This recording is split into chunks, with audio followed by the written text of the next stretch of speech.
So let's dive right on in. Dr. John Osterman was a lowly lab technician before he was caught in a radioactive particle test. He returned as a godlike superhuman.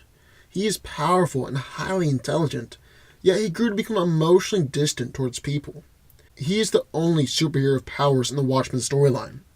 Dr. Manhattan seems to have mastery over the manipulation of matter and energies around him, as well as an understanding of their makeup on the most fundamental level. However, the limits of this power are really rather unknown. He's been shown to be able to build a fortress around Mars, create small amounts of water and milk, and melt a portion of a tank. It's also been said that he can turn a gun into steam, bullets to mercury, and a bottle into a snowflake, but we've never actually seen him do this. He has complete control over his physical body as well, which allowed him to piece himself back together after the accident. Manhattan also has a unique perspective on time, as he's seemingly able to perceive basically all the events that have occurred in his life at the same time. However, some events are blurry or distorted until he actually becomes closer to these events in real time. Even though he can perceive what will happen, he's actually unable to alter many of the events of the past or the future, being enslaved to predetermination. Dr. Manhattan is able to blow people's heads off, disintegrate opponents, reform his body, manipulate his size to grow very large, is able to levitate, phase through objects, and teleport all the way from Earth to Mars. He also has superhuman strength, can create copies of himself that operate independently, but all under one conscious. And he doesn't appear to age, and doesn't need food, water, or air, and can even create environmental fields. It's been stated that he could destroy large areas of Soviet territory, although it never really states how large these areas actually are. It was also said that if the USSR ever launched a full-scale nuclear assault, he was capable of disarming at least 60% of incoming missiles from Soviet bases before they reached their intended targets. Manhattan himself has stated that he might make human life, and he's backed up this claim by showing that he actually is capable of creating life. As if all this wasn't enough, Dr. Manhattan was the one responsible for creating the New 52 universe, by removing 10 years from the corrupted Flashpoint universe, thus creating the New 52, where everyone was 10 years younger than they should have been.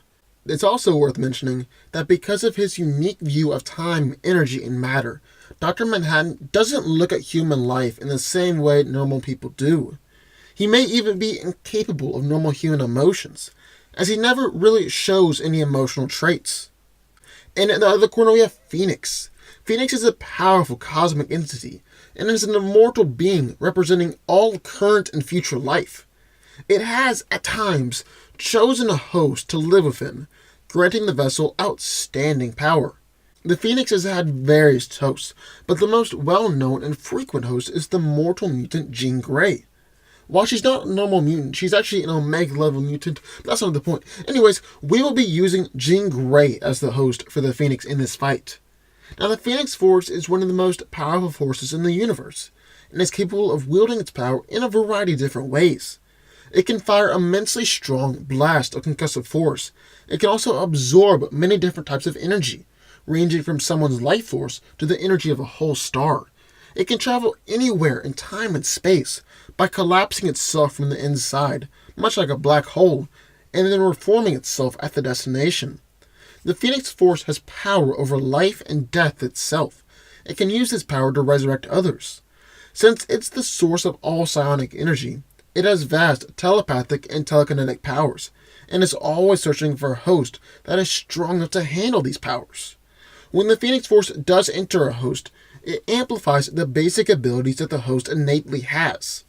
When Jean was empowered by the Phoenix Force, she had total control over all matter on the subatomic scale, to the point where she can manipulate the entire universe. She can exist in any environment without harm, and can create space-time warps to travel through hyperspace or traverse the time stream with ease.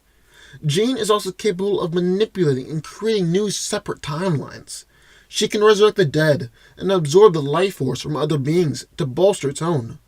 Now, the Phoenix Force amplifies its host abilities, and so it augmented Jean's psychic abilities to a nearly infinite level. In fact, they're so enhanced that her psychic attacks are actually visible in the physical world. So who wins this fight? Well, let's break it down. Now here's the thing about this particular fight. Both of these characters are insanely powerful, to the point where they could be considered gods in their respective universes. They also have similar powers, well, to some extent, and these powers are really vaguely defined.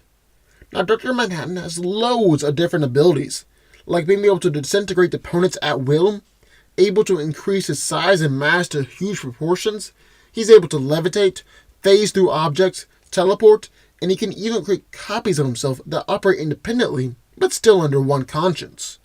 Manhattan is also a master of matter and energy manipulation, as he's been able to create a crystalline structure on Mars, melt a portion of a tank, and it's been said that he can turn a gun into steam or bullets into mercury. But even though he's a powerful matter manipulator, Dr. Manhattan still has limits. This is seen when it was said that he was only capable of disarming 60% of incoming missiles from Soviet bases before they would reach their targets.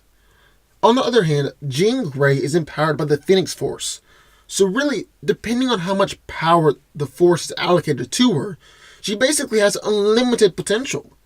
Phoenix has total control over all matter on the subatomic scale, to the point where she can manipulate the entire universe, which is a whole level above Dr. Manhattan. She can also fire insanely strong concussive blasts, and can actually absorb lots of different kinds of energy as well, ranging from someone's life force to the energy of a star. She can travel anywhere by creating space-time warps in order to travel through hyperspace, and can also traverse the time stream. On top of all that, Jean was already one of the most powerful telepaths on Earth, and now that he's even further enhanced. Now, I would say that this is all leaning in Phoenix's favor, but then we have to take into account that the fact that Dr. Manhattan can manipulate the time stream. We don't really know the full extent of this power, and we do know that there are limits, but we've also seen him remove 10 years from a damaged time stream and create the New 52 universe. So in theory, he can manipulate the time stream or move years so that Jean Grey was never born. But he might not even be able to do that, because there are unknown limits to this power. Plus, Phoenix has the ability to manipulate and create new separate timelines as well, so she could do the same thing to Dr. Manhattan. So those two kind of balance each other out, and it's a wash. Now the difficult thing is, Dr. Manhattan is essentially the only true superpowered being in his universe. So he's never gone up against someone of Phoenix's caliber before, so we don't truly know how he'll fare. On the other hand, Phoenix has consistently gone up against incredibly powerful beings before and taken them out. On top of that, Jean has her powerful telepathic abilities, and since Manhattan has never gone up against another telepath before, we can assume that he has no defenses against psychic attacks, because, well, he's never needed any. So while Dr. Manhattan might be able to reform himself from a strong concussive blast, odds are he won't really have any defense against psychic attacks. So who wins? Well, Dr. Manhattan is incredibly powerful. The fact that he's the only superpowered being in his universe puts him at a real disadvantage here. Because you see, Phoenix has countless feats that prove that she can take down powerful entities and beings. But Dr. Manhattan has no true feats that prove he can take down someone at Jean's level. And because of that, I have to give the victory to Phoenix. But what do y'all think? I would love to hear your thoughts, so sound off down in the comments down below.